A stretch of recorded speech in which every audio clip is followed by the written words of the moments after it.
जिला शिक्षा अधिकारी अश्विनी उपाध्याय ने लांजी पहुंचकर छात्रा को किया सम्मानित। राष्ट्रीय इंस्पायर अवार्ड प्राप्त करने वाली छात्रा शिरोमणि दहीकर का किया सम्मान। जी हां, लांजी क्षेत्र सहित संपूर्ण जिले के लिए गर्व का विषय है जब लांजी के सीएम राइज स्कूल लांजी में 12वीं कक्षा में अध्ययनरत छात्रा कुमारी शिरोमणि पिता शिव नारायण दहीकर ने 11वीं राष्ट्रीय इंस्पायर अवार्ड में चयनित होकर 5वां स्थान प्राप्त कर नन्हे वैज्ञानिक होने का दर्जा प्राप्त किया। आपको बता दें कि छात्रा को मध्य प्रदेश शासन के मुख्यमंत्री डॉक्टर मोहन यादव ने स्वयं अपने एक्स हैंडल में छात्रा एवं उसके परिवार को बधाई प्रेषित कर उज्जवल भविष्य की कामना की है। छात्रा शिरोमणि दहीकर जब वापस अपने गृह ग्राम लांजी लौटी तो स्कूल प्रबंधन के द्वारा भी 28 सितंबर को उनके सम्मान समारोह का आयोजन किया गया, जिसमें छात्रा शिरोमणि दहीकर मोमेंटो भेंट कर सम्मानित किया गया। छात्रा शिरोमणि दहीकर को जिस मॉडल में पुरस्कार प्राप्त है वह है model to reduce the complexity of making lotus silk, जिसमें उनका चयन लांजी से लेकर दिल्ली तक हुआ, जहां उनका 5वां स्थान रहा। वहीं 31 बच्चों में से बता दें कि 11वीं राष्ट्रीय इंस्पायर अवार्ड प्रतियोगिता 17 से 19 सितंबर तक प्रगति मैदान नई दिल्ली में संपन्न हुई, जिसमें सीएम राइज लांजी की छात्रा कुमारी शिरोमणि शिवनारायण दहीकर ने राष्ट्रीय स्तर पर 5वां स्थान प्राप्त किया। इस प्रतियोगिता के लिए देश भर से लगभग 8 लाख विद्यार्थियों ने नामांकन करवाया था, जिसमें से जनपद और राष्ट्रीय स्तर की प्रतियोगिताओं के बाद कुल 345 विद्यार्थी राष्ट्रीय प्रतियोगिता के लिए चयनित हुए थे। इसमें से राष्ट्रीय स्तर पर मात्र 31 विद्यार्थियों का चयन हुआ था, जिसमें से बालाघाट जिले की छात्रा कुमारी शिरोमणि शिवनारायण दहीकर ने राष्ट्रीय स्तर पर 5वां स्थान प्राप्त किया। बालाघाट जिले से एकमात्र शासकीय सीएम राइज स्कूल लांजी में अध्ययनरत कक्षा 12वीं की छात्रा कुमारी शिरोमणि शिवनारायण दहीकर का 11-12 जुलाई 2024 को भोपाल में आयोजित राज्य स्तरीय में राष्ट्रीय स्तर के लिए चयन हुआ था। बता दें कि केंद्र सरकार के योजना अंतर्गत कक्षा 6वीं से 10वीं में पढ़ने वाले विद्यार्थियों के लिए विज्ञान और प्रौद्योगिकी के प्रति दिलचस्पी बढ़ाने और उन्हें इस योजना से जोड़ने के लिए इंस्पायर अवार्ड मानक प्रतियोगिता संचालित की जाती है, जिसमें पुरस्कार के साथ साथ राष्ट्रीय स्तर के लिए चयनित प्रतिभागियों के मॉडल को आईआईटी एवं एनटीए जैसे संस्थानों के तकनीकी सहयोग और मार्गदर्शन में राष्ट्रीय स्तर की प्रतियोगिता में प्रदर्शित भी किया जाता है।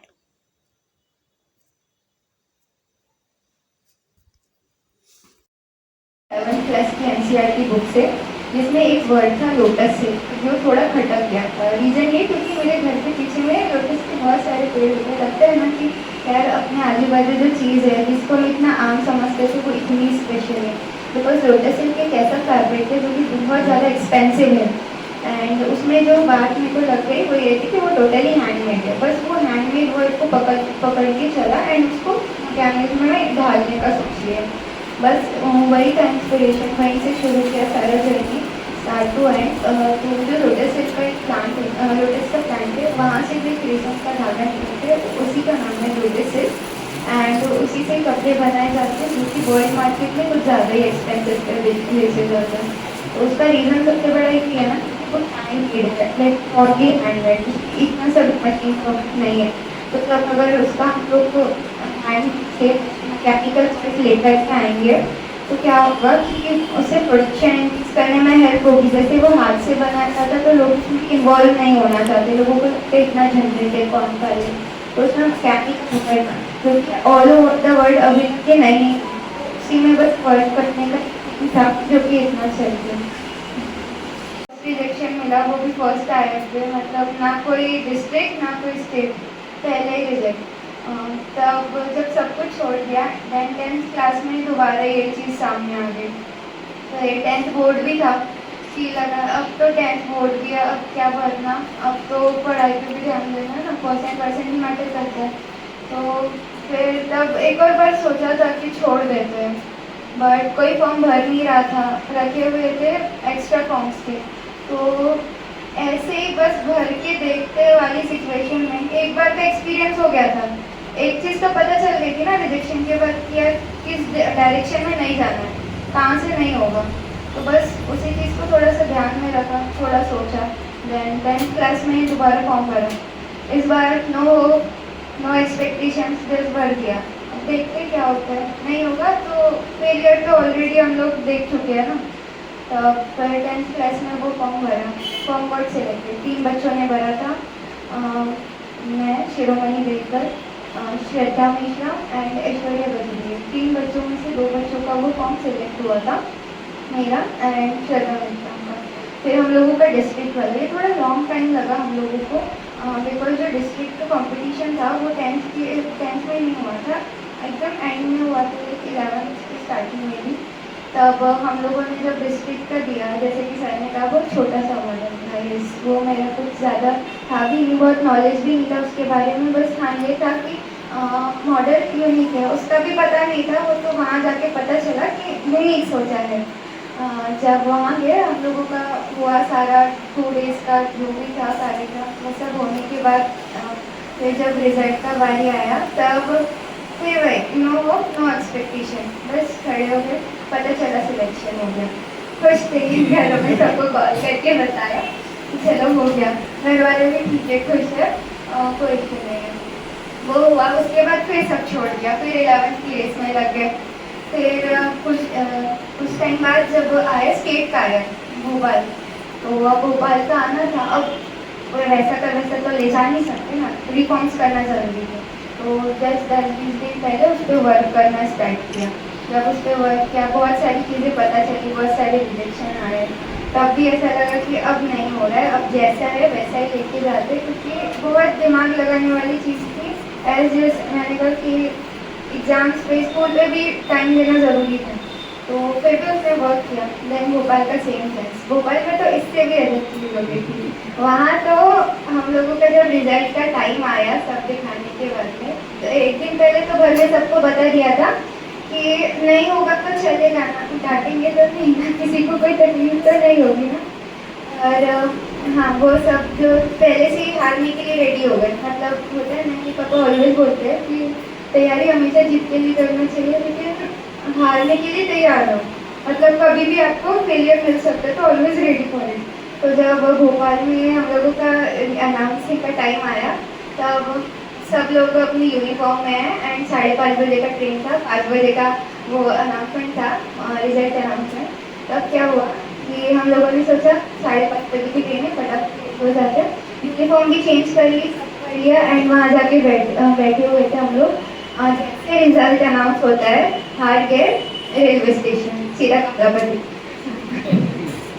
फिर वहाँ पे और भी टीचर्स लोग थे, 2-3 टीचर लोग आए, पता नहीं उन्होंने क्या जैसे ऐसे हार मान के कैसे बैठ गया, आपने ऐसे कैसे सोच लिया कि आपका सिलेक्शन नहीं होगा। मैंने एक ही बात बोला, एक्सपेक्टेशन नहीं है, बस आज बहुत हर्ट है।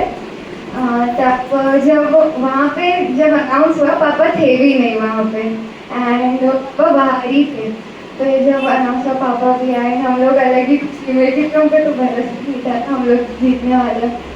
फिर वो भी हो गया जैसे तैसे, फिर वहाँ पे फिर छोड़ दिया, 12th आ गई। अब 12th पे फोकस करना ज़्यादा ज़रूरी था, मैथ्स की स्टूडेंट हूँ, थोड़ा मुश्किल तो फिर होता है, उसको ये अधिकार प्राप्त होता है, ये सामान्य व्यक्ति की बात नहीं होती है।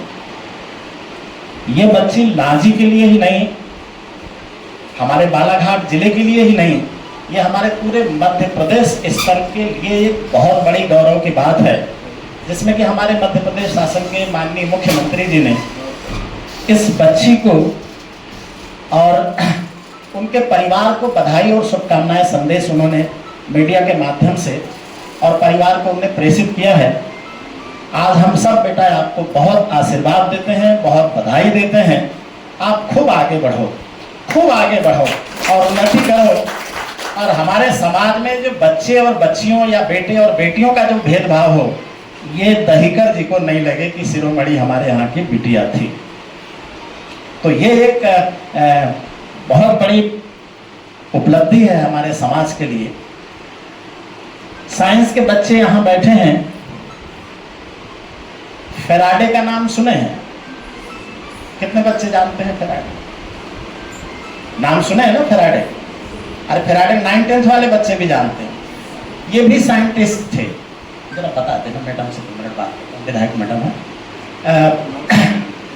अगर उनके प्रोफेशन के बारे में अगर बात करें, प्रेस होता है ना, प्रेस जहां पुस्तकें छपती हैं, वो सिर्फ फेराडे जी बुक बाइंडर थे।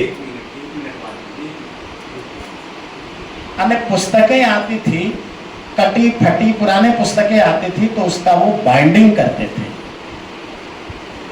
और अंतर्राष्ट्रीय स्तर पर इतने बड़े वैज्ञानिक हो गए कि उनके थीम से, उनकी सोच से, उनके मॉडल से आज वर्ल्ड में बहुत सारी इंडस्ट्री चल रही है। मैं एक और तुलना करना चाहूंगा आइंस्टीन के बारे में। आप लोग, ये भी बहुत प्रख्यात वैज्ञानिक हुआ करते थे, लेकिन हमारे गुरुजन और टीचर की हमेशा उनको डांट पड़ती रहती थी, क्योंकि उस क्लास में सबसे, जिसको अपन बोलते हैं डल, अगर कोई छात्र था जिसको कुछ नहीं आता था, वो आइंस्टीन थे। लेकिन इस बच्ची के बारे में तो मैंने, इसके एकेडमिक करियर के बारे में मैंने जब देखा, तो ये 10th में इन्हें 93% अंक स्कोर किया है। तब मेरे को समझ में आया कि हमारे विद्यालय से कुछ कमी रह गई, नहीं तो ये लड़की के 5% नंबर और बढ़ गया होता। अब ये मूल्यांकन अब हमारे ये गुरुजनों को करना है कि इसकी पुनरावृत्ति हमको 12वीं में न हो। मेरा तो ये है, मैं ये मानता हूं कि राष्ट्र की या देश की सबसे बड़ी अगर कोई संपत्ति है तो वो बच्चे हैं।